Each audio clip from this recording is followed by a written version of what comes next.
प्रणम्य शिरसा देवं गौरीपुत्रं विनायकं भक्त्रावासं स्मरे नित्यम् आयुष्कामार्थसिद्धये। प्रथमं वक्रतुण्डं च द्वितीयं तु विनायकं तृतीयं कृष्णपिङ्गाक्षा गजवक्त्रं चतुर्थं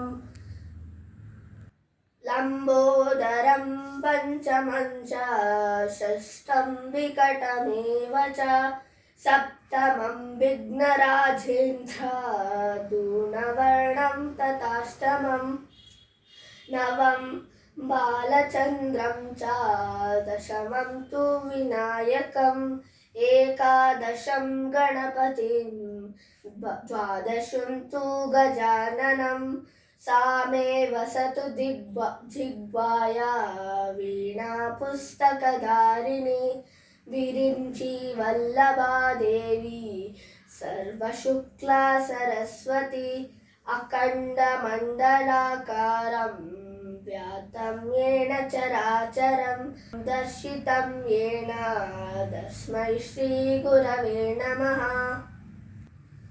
बुद्धिर्बलं यशोधैर्यं निर्भयत्वम् अरोगता अजाड्यं वाक्पटुत्वं च अनुमत्स्मरणात् भवेत्।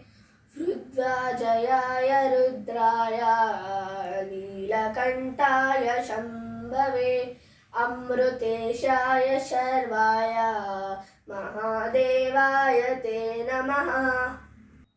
रत्नाकदादौतपदां हिमालयकिरीटिनीं ब्रह्मराजर्षिरत्नाढ्यां वन्दे भारतमातरम्।